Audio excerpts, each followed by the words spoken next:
Back on K97.5 in honor of our comeback, we have a little LL Cool J for you. Mama said knock you out. Don't call it a comeback. I've been here for years. I'm rocking my pants, putting suckers in fear, making the tears rain down like a monsoon. Listen to the bass go boom, explosions. Overpowering, over the competition, I'm towering. All right, guys, we're back with James from Daily Leaves of Sports Trivia for another Game of Thrones Q&A, and I'm sure we'll get a lot of questions about the Jon Snow series. And we got parts 3 and 4 of A Dragon Raised by Wolves coming up as well. Also want to mention really quick, I just participated in another Trial by Trivia round 2, which is a great little trivia channel, Game of Thrones trivia specifically for right now. And it's for a great cause for charity for Guardian Angel Medical Service Dogs. There'll be a link in the description below for that, so please check that out and donate. Without further ado, let's get to some questions. Is it like Bachelorette? You can't say whether you won or not? I can't. Till it airs? It'll be out actually, what's today? Tuesday. It'll be out tomorrow. It will be out tomorrow. Man, well, I'll tell you, I'm glad to be back. This actually kind of feels new again. It's really weird. It's been a while. All right, I'm going to dive right in. I've got a question from Vasily Krisan. Says, Q&A, I know this doesn't have much to do with Jon Snow, but do you think the Lord of Light is actually evil? I've been thinking he might be, especially since the literal translation of Lord of Light in Latin is Lucifer. What do you think? I guess the short answer is I don't think there's any gods. I don't think there is a Lord of Light. I think that I've been saying this for a while and kind of got confirmation, at least from my idea, in season 6 when we saw the White Walker be created by the children of the forest. In the books, Melisandre, says that there is R'hllor, the Lord of Light, and then the Great Other, the Lord of Darkness and Death. Well, and she attributes the White Walkers to the Great Other. Yes. They're, basically the White Walkers are the champions of the Great Other, the evil, dark god of death. Well, now we know that the children created the White Walkers. Exactly. So there is no other god, or Great Other, I should say. Right. There's only the old gods, which are essentially green seers, is what I've been saying for a long time now. So green seers are old gods, in my opinion. That kind of proves right there with them creating the White Walkers themselves that there is no Great Other. So therefore, if there's no Great Other, there likely is not a red god, R'hllor. Right. So I think, and somebody's going to say, I know. About the flames. Yeah. Visions and the flames. Yes, there is magic. There's definitely magic. Magic can be tapped into by certain people or probably everybody on some low level, I think. But shadow binding and the magic that she has definitely there, but that's just part of the natural world, I think, that requires blood. We've talked about that a lot of times in other videos.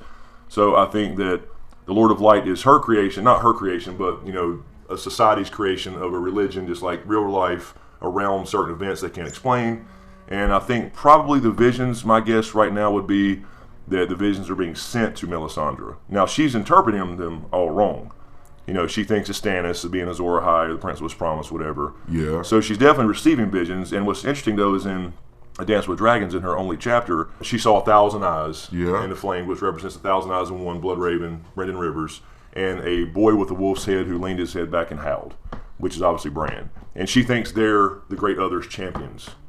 But do you think that magic is kind of at an all-time high in their world right now, or maybe it's coming up from an all-time low or something? Yeah, I think it waxes and wanes, just like the moon or the tides or something. Maybe it's related to the comets or something like that. But yeah, right now it's obviously coming back because the glass candles are burning again in the books. You won't see that in the show, but there are obsidian dragon glass candles with no wicks. Oh man! That the maesters try to light to get their Valyrian steel link. Okay. Those are working again. Of course, we have dragons back in the world, which was a big part of that. Not the cause of magic. I think they were the result of magic, but apparently they enhanced that too. We saw where Tyrion and the pyromancers, said their spells are working again for the wildfire, which has magical properties. That's right. So yeah, I think we're back at a high level of magic, which kind of explains the whole White Walker dragon phenomenon. So maybe seasons have been out of whack in the past, and it helps with magic. I personally think the season's been out of whack since they created the others. I think that's what knocked them out of whack. I see. Yeah. I mean, that's just my opinion, because there's evidence that they've always been, for the history, the written history, which could be way off. That the seasons they should be in balance according to the Maesters. The way the planetos is tilted towards their sun or whatever. Right. There should be a regular seasonal pattern, but there's not, and I think that it's the magic of the white, them creating the White Walkers threw it out of balance. My opinion.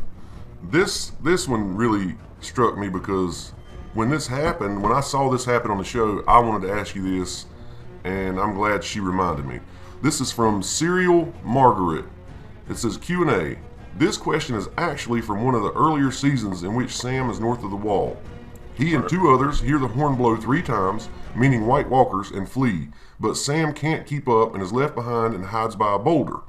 However, when the Whites and White Walkers were walking through, one of the White Walkers turned his head and saw Sam. They locked eyes, but they left Sam alone and continued on. My question is why? Right. I think, I still question on whether he actually saw him. I think that they had the White Walker look directly at the camera and not necessarily at Sam. Although you see what I'm saying? Yeah. Now, you could say that he saw him and left him alive on purpose so he would run and tell the tale, kind of like they left Will alive and let him, go beyond the wall, and then, he went to Winterfell and Ned cut his head off.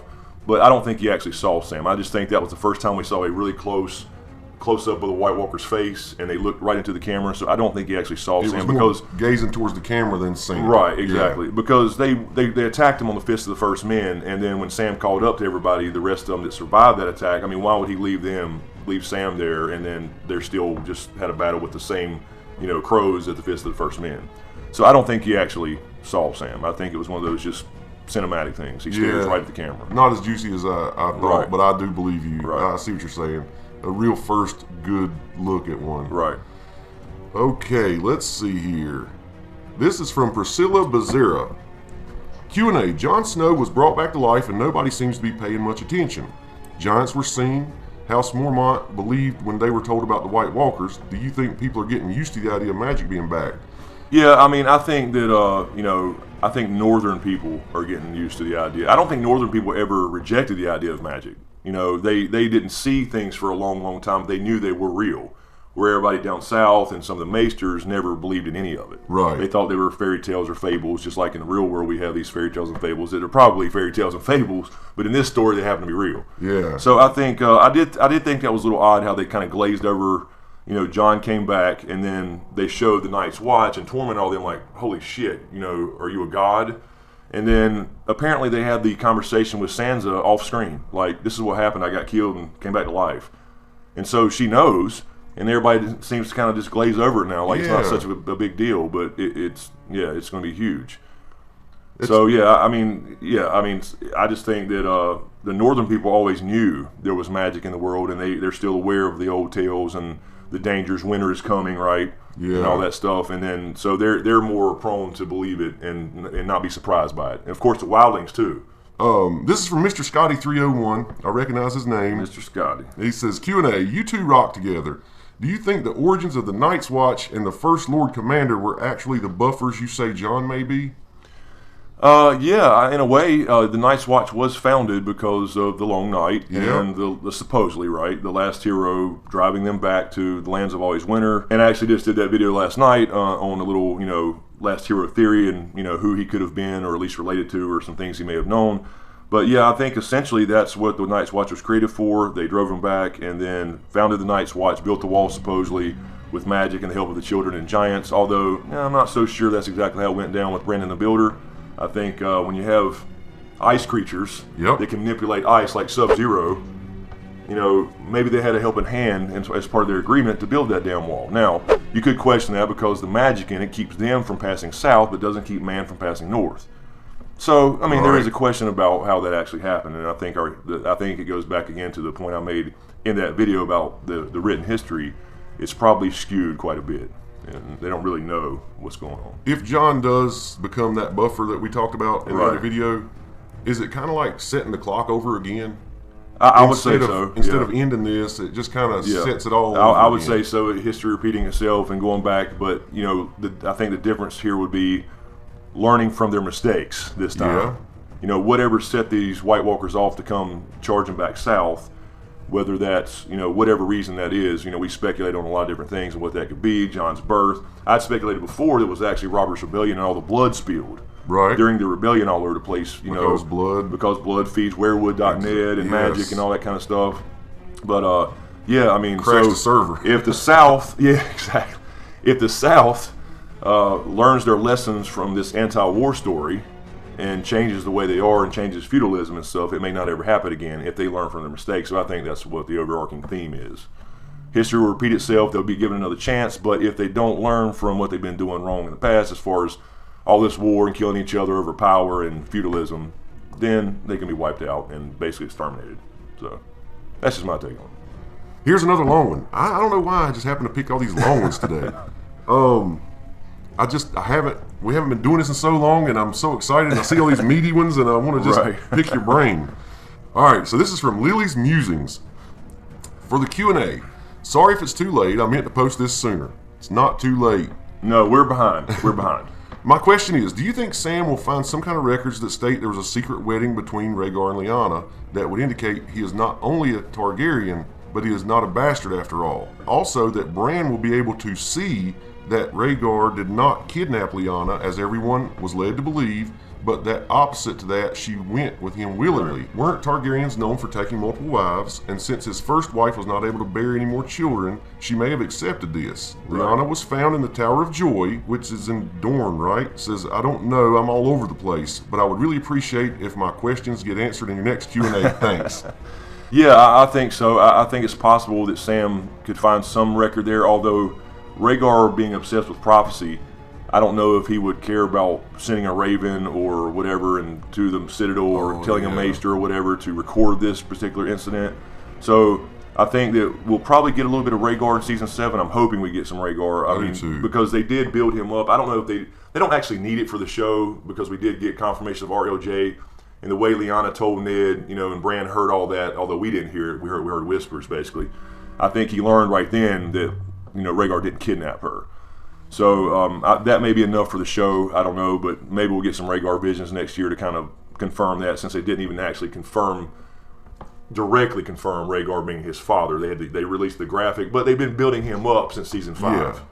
He's one of those characters you just kind of want to see what they come up with. Because you heard in season 5, not even just season 5, previous seasons, you heard Barristan Selmy talking about it to Dany, how great Rhaegar was and how good of a man he was, how everybody loved him. You heard him talking to Dany in season 5 in the Pyramid about how he loved to sing. He didn't like to kill people. You had the scene with Sansa and Littlefinger in the crypts when she was talking about, yes, he chose my aunt, and then he kidnapped her and raped her, and then Littlefinger looks at her like, not really. He didn't say anything, but obviously he suspects, he knows, he may not know Jon's the result of that, but obviously he knows that she left willingly with him. And I think with him being infatuated with prophecy, that Ilya, his wife, would be down with it. I was getting ready to I think she remind you was, of that because part of the question. I think she was down with it. They had 2 children, and then she couldn't have a third. She would have died. And I think he figured out that he needed a Stark. Wow. I think that's what happened. And He I think intentionally set all this in motion. I think he did with the Attorney of Harrenhal, because his friend hosted it. So I think that's what set that up, where he could meet her and give her the crown of blue roses and all that good stuff, and set off all the events that happened. So I think she knew about it.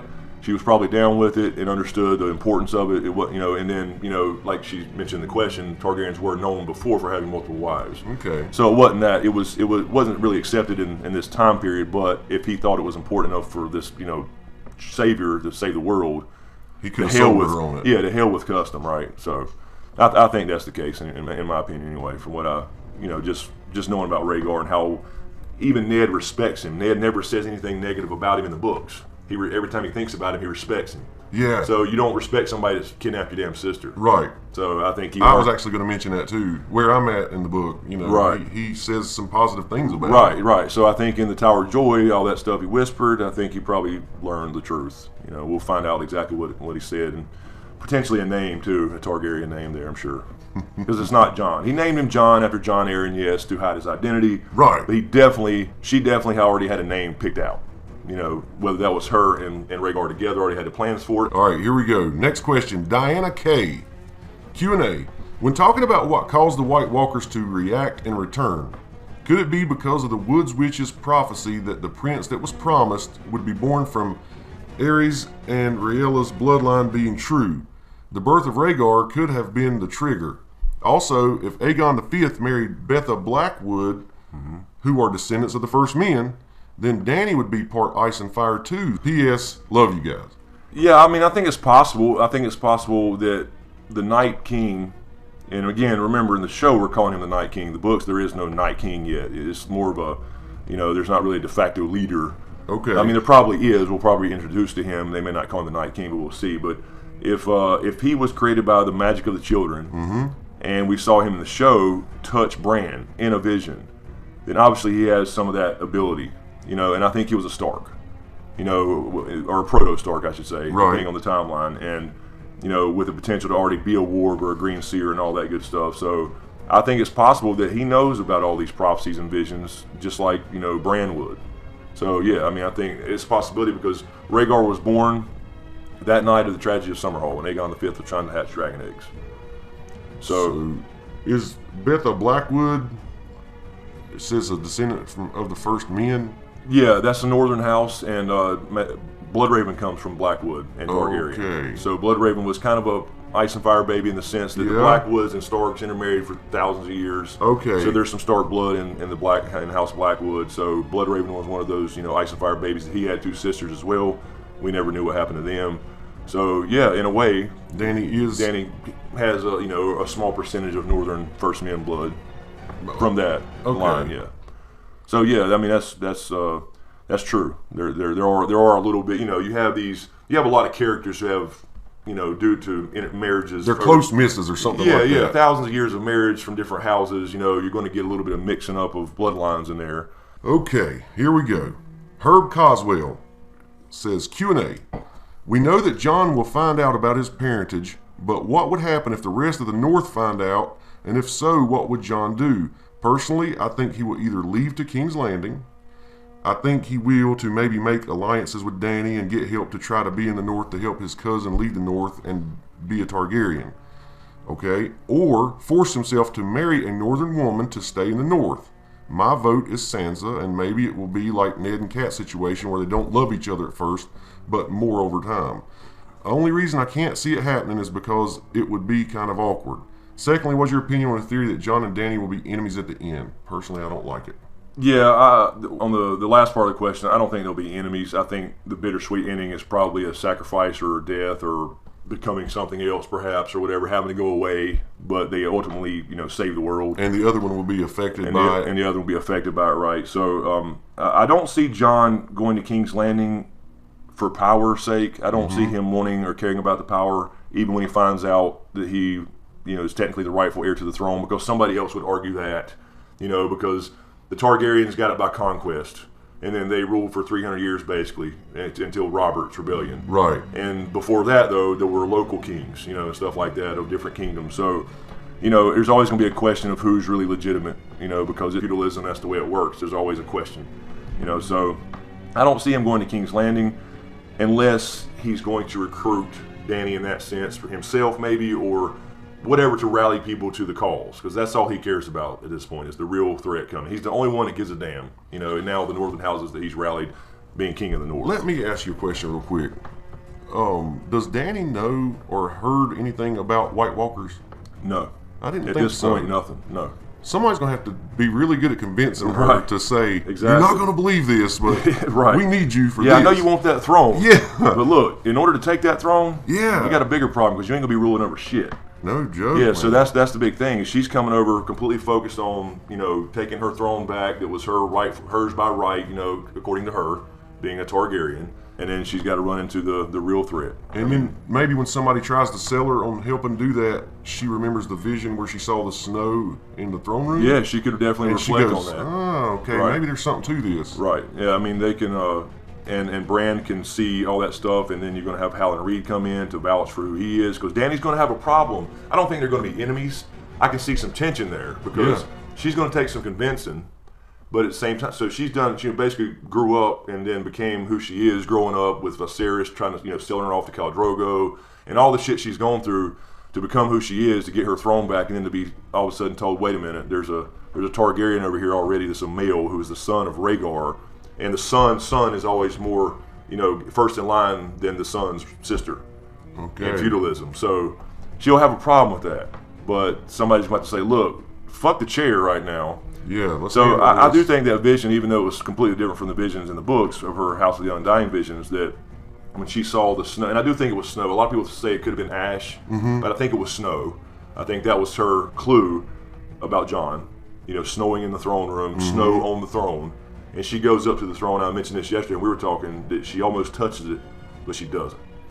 She heard a dragon, so she kind of chose her dragons over the throne in that vision. Right. Is that something that we're going to see actually happen or come to fruition, where she chooses Maybe this is not what I want to do. Or maybe there's not a throne there. Maybe it does look like that by the time she gets to King's Landing. Although, I don't know about that now because she's already on her way. Now, if she goes to King's Landing first. She may go to Dorne first. She may go to Dragonstone. She may split up and go to several places to take Westeros from several different sides. So, I'm hoping it's not symbolic with Jon Snow being on the throne. I hope winter comes that far south. Yeah, I do too. I think we'll see that. Awesome. I think we'll see that. I just think I think it was just a hint to us viewers, since the book was completely different, or the books, as to there's already a Targaryen on the throne there. And that's why she almost touched it, but didn't. Right, or maybe she chooses not to for some reason. Maybe that's her symbolically choosing to go find her dragons to help in this war for the Dawn that she doesn't know about yet. So that was a future she... The way she frees slaves, I believe she could have some kind of moral dilemma there. Yeah, she definitely could. There's a lot of people that speculate that she'll get over there and end up help fighting this war for the Dawn, and then she'll go back and rule in Meereen again or something and stay there forever. I don't quite buy that, but I don't see there being... I do see a lot of change. We talked about this a little bit before. I see a lot of change as far as queens, women rulers, and maybe even some sort of democracy, maybe going back to 7 independent states or kingdoms. Technically, there's 9. They just call it 7 kingdoms because when Aegon came over. But we already see, the Ironborn. She made a deal with Yara on the TV show. Hey, help us get rid of this guy, my uncle. Kill him, and we'll help you take the 7 kingdoms as long as you give us the Iron Islands. We'll be cool. Yeah. So she's already given away 1 kingdom. Sansa's this close, and depending on what Jon does. Right, and the North could be another one. Yeah. So I see. That's kind of the way I see it going. Awesome. All right, next question. Novice Tech 1. What do you make of the fact that Tyrion's parentage is not shown on the graphic released by HBO a few days after the finale? They're going. Yeah, it's interesting. I mean, it does lead a little more credence to the whole secret Targaryen thing. Everybody's got to be a Targaryen, right? Right. So, I mean, I think both that and the season 6 episode when he released the dragons and walked up to him, never been close to one in his life, and told the story about how as a kid he dreamed of having a dragon, which, again, that's a Targaryen trait. Dragon dreams and affinity for him. So there's evidence there, and the whole Tywin thing. The way he hates him and didn't, say he even says I couldn't prove you wasn't mine and stuff like that. So, we're definitely hints in the books about, Aerys II taking liberties with Tywin's wife, Joanna. So, I mean, I'm not 100% there, but I mean, I'm closer than I was just based off some of the hints in the show. Because I'm sure HBO likes to keep people guessing. Yeah, and they're also probably trolling us a little bit too. So we don't really know because you want him to be a dragon rider. A lot of people do, Everybody and I do does, too. yeah. I mean, I do. I think it will be cool, and I don't have a problem if he is a Targaryen, but I also don't have a problem if he's not. I would like to see him kind of restore House Lannister to a some kind of decent state with a decent ruler at the end of this thing, or whatever. Him being the heir to Casterly Rock after Cersei and Jaime bite the dust together. I think. Hell yes. So we'll see, but maybe I'll do a separate video on that. Although there's a million out there. Maybe I'd like to hear you take it. Maybe I'll put together all the evidence and other things that maybe go against it and throw together a separate video or something. Awesome. He deserves his own video. Oh, smoke screen. All right. This is tough. Put your thinking cap on. It's actually not really a question as much as a comment. This comes from Monkey Man. He says, it's hilarious listening to these guys mispronounce every other word, even the ones that are part of common language. No one can sound less educated and uncultured than someone with a dumbass redneck accent. That's fucking awesome. This makes my day right here. I mean, think about the irony of that statement. Be careful, Monkey Man. Your tolerance is showing. Yeah, don't get Kenny Powers fired up. I mean, shit. But I mean, we're used to all that. I mean, what we're supposed to do? We supposed to talk like this? Yeah. I'm not sure exactly how to pronounce it. Look at here, boy. In the American language that we call English. But let me tell you something, Monkey Man. I'll tell you what. I'll make you a deal. You point me to your YouTube channel and show me how it's done, and I'll be the first subscriber. And I'll watch all your shit and watch you pronounce everything perfectly. 2 Utes. Did you say Utes? Yeah, 2 Utes. What is a Ute? Song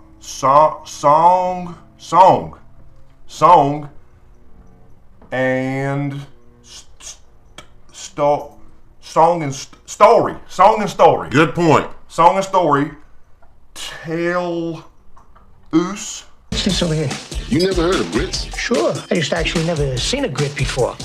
Song and story tell us. Yep. Us. Okay. That the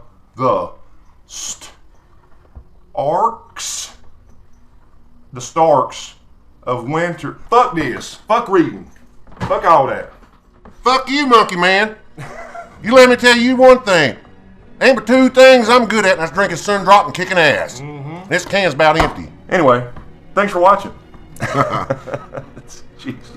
All right, guys, we'll keep it short and sweet for this one. We will be filming Dragon Raised by Wolves Part 3 and 4, as well as another Q&A, and I'll probably start dropping in some shorter solo videos again, as I usually do. So again, thanks guys for the questions. I appreciate it. Also, like I said before in the beginning of the video, please check out this link in the description for Guardian Angel Service Dogs, the Trial by Trivia, Game of Thrones that I'm taking part in. I just had another match in round 2 that will be out tomorrow. So keep an eye out for that as well. I'll link all that stuff in the description below. It's a great channel with a great little GOT community for a great cause. So check that out. Let us know what you think. For Patreon, for you Patreon supporters, really appreciate the support. I'll be kind of doing some more things behind the scenes with you guys as well. So be on the lookout for that. So thanks again, you guys. Be sure to subscribe to get everything. Thanks for watching, and we'll see you next time.